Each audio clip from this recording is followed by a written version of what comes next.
Sa isla ng Samar, nabalitaan kong sa ilalim ng lupa may kakaibang mundo. Pero kailangan kong magpasama sa mga taga rito. Hanggang dito na lang. Oh.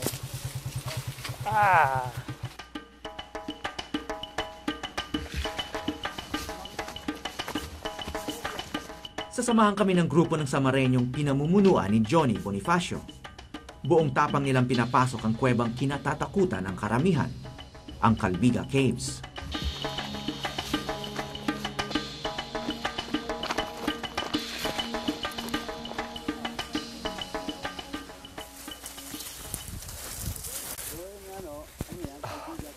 Wow!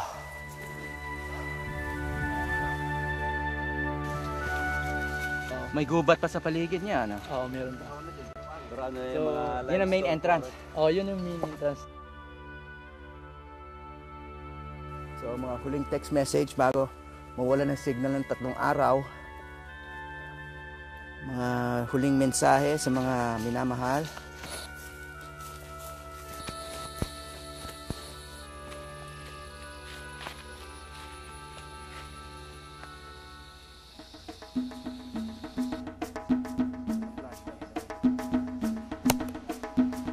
Yan ang carbide lamp. Meron ito siyang lawak na 2,300 hectares yung CCPL, yung Calbiga Protected Landscape. Malaki sa buong Pilipinas. Bali dito tayo first camp base. Second day dito na. Walang may iwan doon na basura, lahat dadalhin natin. Babawas nyo, binabalot nyo. Meron tayong dadaanan doon na maliit lang na pintuan. Pagpasok natin doon, total darkness na yun.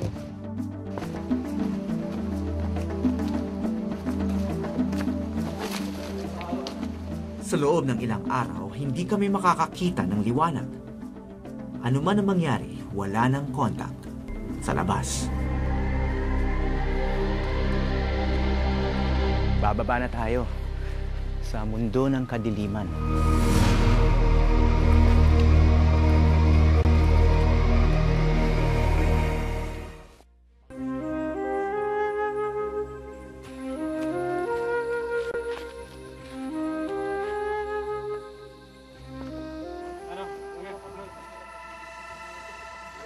Para mabuhay sa kuweba ng 2 gabi, inihanda na namin ang lahat ng aming kakailanganin. Malamig na.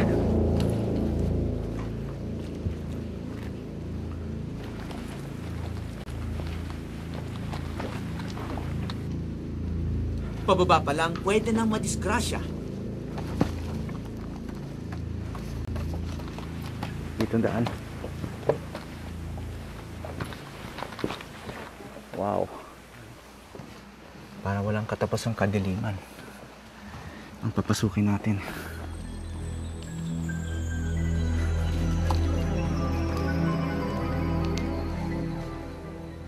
'87 lang nang unang pasukin ng kabuuan ng mga kuweba sa Calbiga at mga Italianong sayentipiko pa ang nakagawa nito.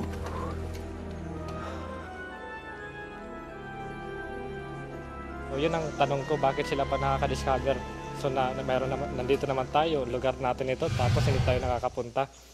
So kaya naisipan ko ito na puntahan yung mga lugar na mga ganito, yung caves.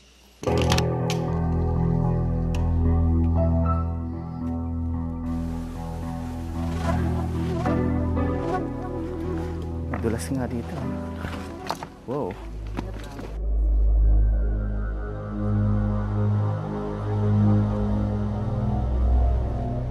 Tayo. Ito na. Pagpasok mo dyan, wala na raw pumapasok na araw.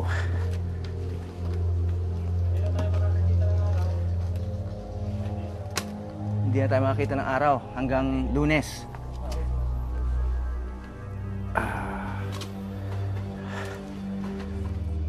Talaga.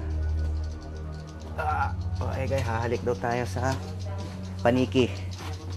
Kaya wala ko. Lahat daw ng mga baguhan dito sa kuweba, kailangan humalik dito sa bato na to bago pumasok.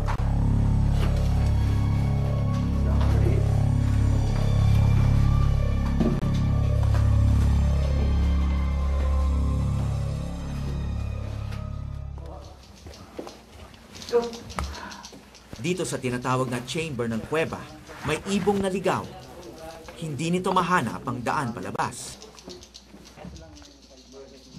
Sa likod ng bato, may kobrang nakaabang na sa kanya.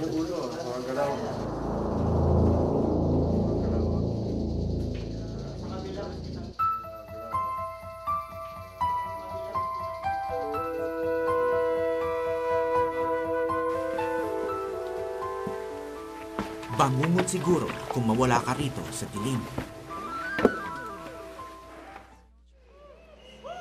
Pero yan ang nangyari kay Ramil Pajarillo at sa dalawa niyang kasama. Dahil wala kaming kasamang guide, naisipan namin huwag tayong pumasok kasi nakakatakot. Hindi tayo handa, wala tayong sapat na mga lightings para pumasok tayo doon. Kasi isang rechargeable lamp at hindi pa na fully charged. Sa isang banda, pictorial, may camera kami dinala. Nang papalapit talaga kami din, sa likod kasi ng stage, mayroon siguro doon na underground river doon. Gusto namin puntahan yun talaga. Doon na nag-blink yung rechargeable lamp. Pag nag-blink na yun, stop kami lahat. Total darkness talaga kami, diretso. Nag-blink, total darkness. Paglipas ng mahigit 2 araw, na-rescue rin ng mga sundalo ang 3 magkakabarkada.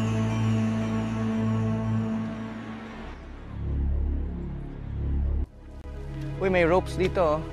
Sundan niyo yung ropes. Dahil sa insidente, naglagay ang lokal na pamahalaan ng lubid sa mga poste papunta sa entrance ng kuweba. Nakakatulong ba yan? Pero sa di kalayuan, wala ng lubid. At wala na ring tanda ng mundo sa labas ng kuweba.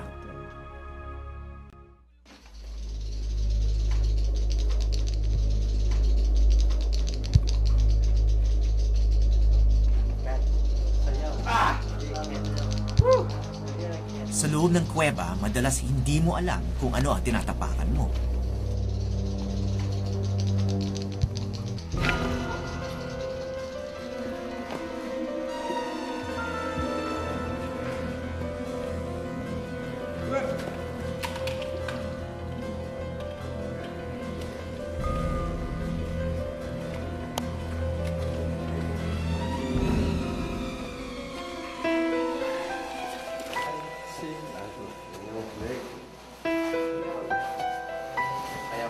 Hindi lang mga madudulas na bato ang problema namin.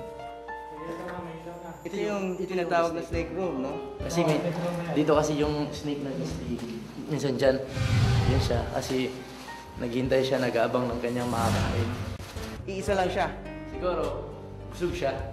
Kaya wala dito. Assistant mo yung katawan ng una yung ulo. Diretso gapa. Hindi pwedeng hindi kami dumaan sa snake room. Snake, dahan-dahan, snake. Relax muna, relax. Buti na lang wala ang bantay nang sumiksik kami rito. Kaya pala tinawag na snake room, no? Oo, ganito. At saka dito, di ka basta pwedeng hilahin, no? Ikaw ang didiskarte.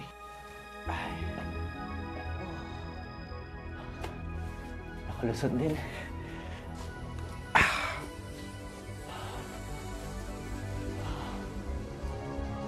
Laking kwarto pala rito. Ganda.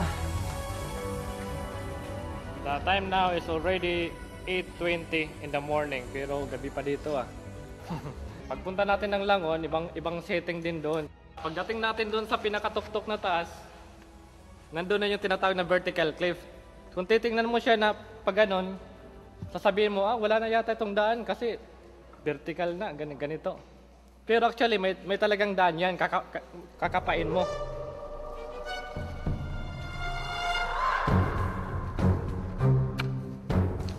Careful, ah. Super putik.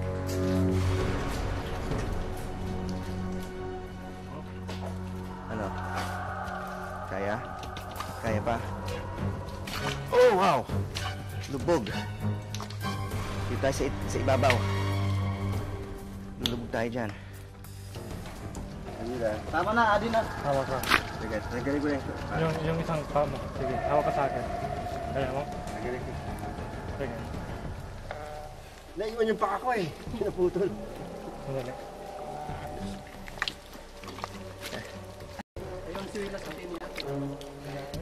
Kinain eh, kita mo. Kumuno eh.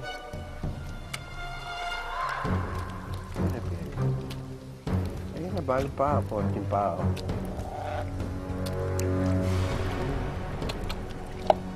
Ano yan? Sandals? Ha? Ano yung sandal mo?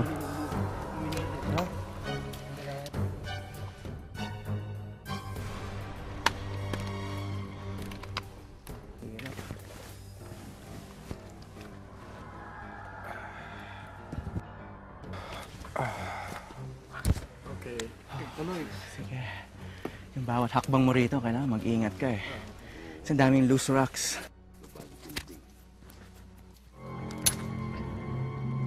Yan. So ngayon, secured na tayo kasi kahit ma-fall tayo, meron. Secure to ha. Okay na yan. Nakaharap ka dito. Titingin ka sa baba para makikita mo yung foot mo. Okay. Ilawan man ng mga flashlight, hindi pa rin namin makita ang pinakailalim. Harap, harap. Mga 10 palapag daw ang kailangan naming babain. Matibay to ha. Oo, si matibay ang kwento. Naniniguro lang. Medyo upo ka lang naman. Upo, upo. Tapos, ito. Tapos, baba. Harap ka na dun. Tapos, Tapos, tanggalin natin muna to. Ito mo na. ha? Okay. Medyo challenge yun dahil madilim, no? Hindi mo makita lahat ng mga tinatapakan mo. As madulas pa dahil sa tubig. At makitid yung mga kailangan lusutan. Pero nang matanaw ko ang paligid, nakalimutan ko ang aking pagod. Okay, parang Anay. parang Chinese Anay, painting. anay. Mga pagoda, may mga pine trees, iba't ibang puno sa mountainside. Ewan ko, yan ang nakikita ko sa konting liwanag na yan na galing sa ilaw natin. Ganda.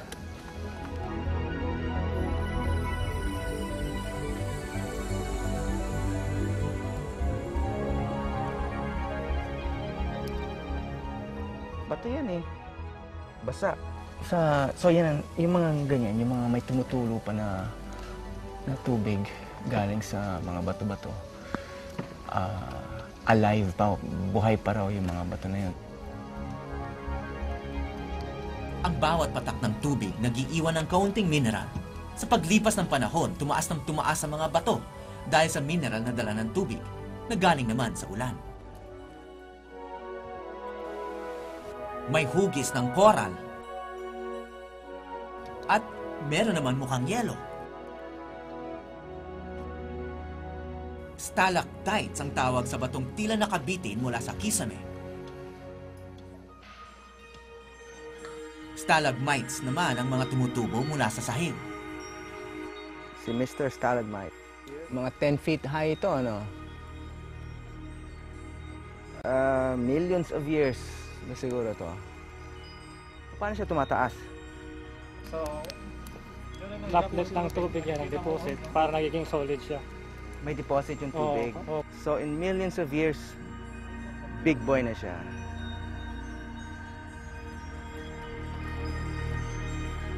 Ang rock formation na ito ay tinawag na entablado. Binubuo kasi ng mataas at malakurtina ang bato. Daming salamin, parang daming mga crystals.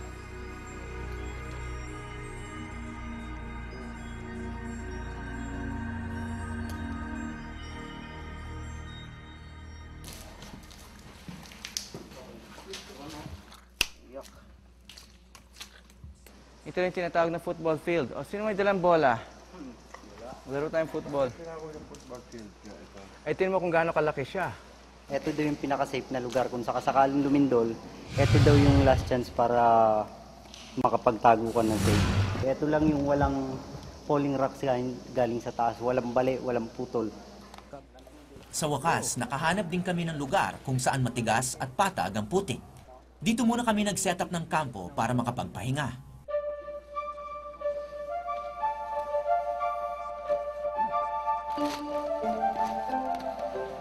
May ilog dito at pwedeng inumin ng tubig.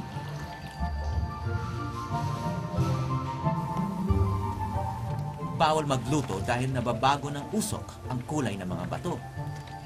Biskwit at sandwich lang ang baon namin.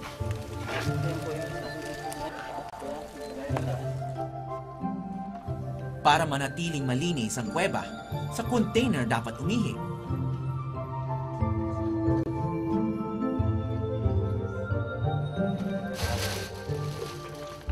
Ang dumi naman kailangang isupot para maitapon sa labas ng kuweba.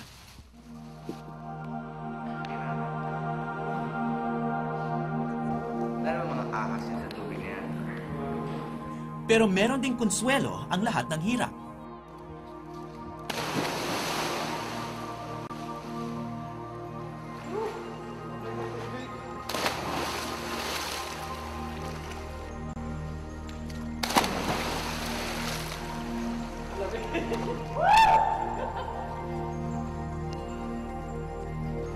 Ito ang tunay na mineral water.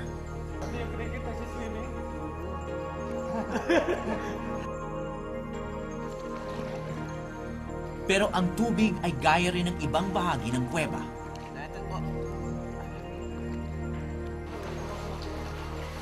Hindi ka nakasisiguro sa kadilimang bumabalot dito. Sensitive. Pag nadikit, natalon. Nga. Oh! Ganun yung nangyayari pag Sabay-sabay pa. ang antena nila na mahaba. Tatalon. Kumbaga, yun ang pinakabasto nila, yung mga antena. Di ba? Nakapagtatakang may nabubuhay sa loob ng kuweba. Dahil di nasisilayan ng araw, walang halaman dito. Walang pagkain ng mga hayop, kundi mga kapwa rin nila. Marami na kaming nakitang insekto at iilang ahas. Pero nasa tagong lugar ang pinakapambihirang nilalang sa lahat. Wow! Okay. Puno ng tubig ang sunod naming pinasukan. Lamig. Lamig ng tubig. Kung ang mga rice terraces ay gawa ng tao, ang mga water terraces na ito kalikasan lang ang makalilikha. Ito ang resulta ng pagdaloy ng tubig sa lupa at bato sa loob ng libu-libong taon. Sa baba ng water terraces, pwede uling maligo.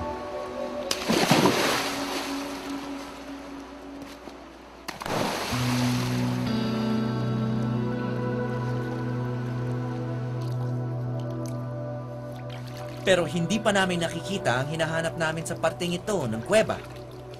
Hanggang sa... Itong white crab. Ito. Walang mata yung crab, wala. Lahat ng nilalang ay produkto ng ebolusyon. Ang katangian ng bawat hayop ay naaayon sa kinakailangan nila para mabuhay. Para sa mga naninirahan sa walang katapusang dilim, walang silbi ang pagkakaroon ng mata. Dito siguro natin may imagine yung buhay na walang mata, no? Paano kaya yon? Ang gobini o blind fish ang natatanging isda sa kuweba. Ayon sa mga scientifico, sa Calbiga Caves lang makikita ang mga gobini.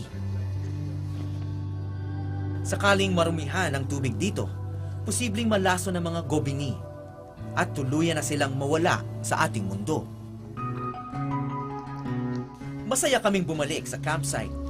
Hindi lang ligtas ang aming ekspedisyon, kasama na rin kami sa iilang Pilipino na nakakita ng isda at talangka na walang mga mata. Pero hindi pa kami tapos. May mas malalaking hayop pa raw na naghihintay sa amin.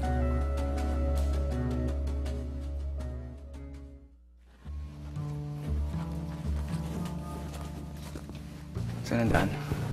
Dito?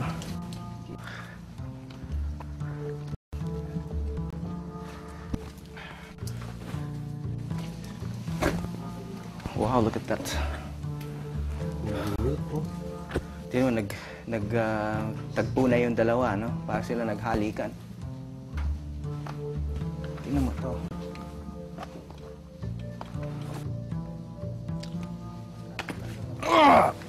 Saan bang daan? Ilang oras na kaming naglalakad sa loob ng kuweba. Wala pa rin katapusan ang dilim at putik.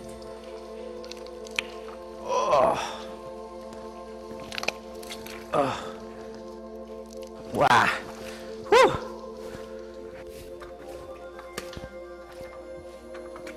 Lapit na tayo sa... Saan? entrance na naman.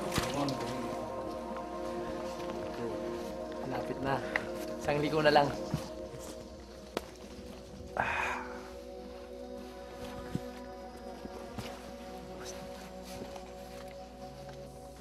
Ayoko rito. Mali.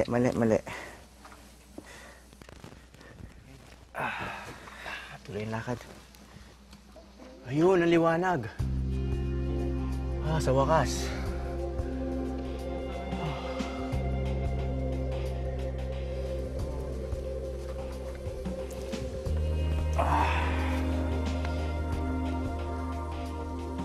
Ang unang halaman nakita natin dito sa loob ng kuweba. Ibig sabihin na yan, may liwanag na rito.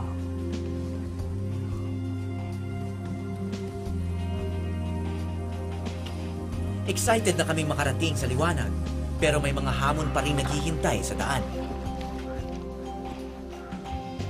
Kaya natin dyan. Lock ang buwan. Yan, lakad na. Doon. Mabaho ba yan?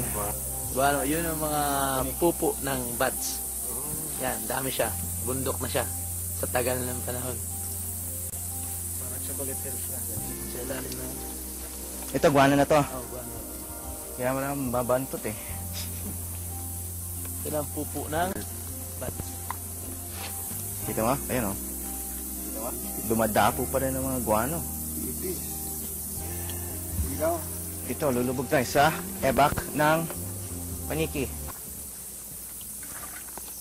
Wow! Laki no, no? Kita mo yun? Saan? Ang laking insekto. Saan? Snake, dahan, snake. Sa looban, pinilit naming lumusot sa mga butas na tila pang-ahas lang. Dito naman sa kabilang dulo ng kuweba, kahit eroplano, kasya.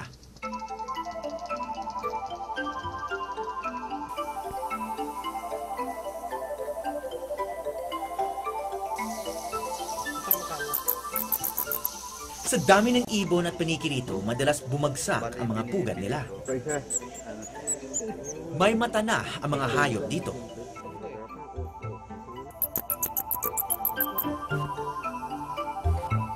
Nag-set up uli kami ng kampo. At naghanda na kaming manood ng gabi-gabing palabas.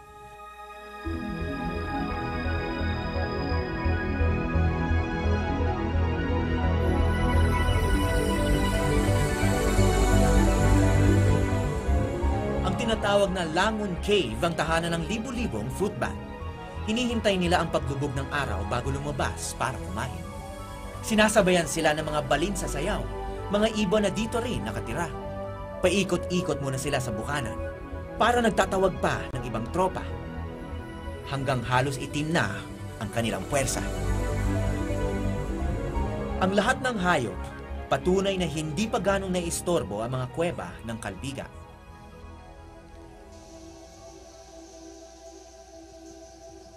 Marami pa raw kuweba sa Samar na hindi pa nalilibot ng mga turista.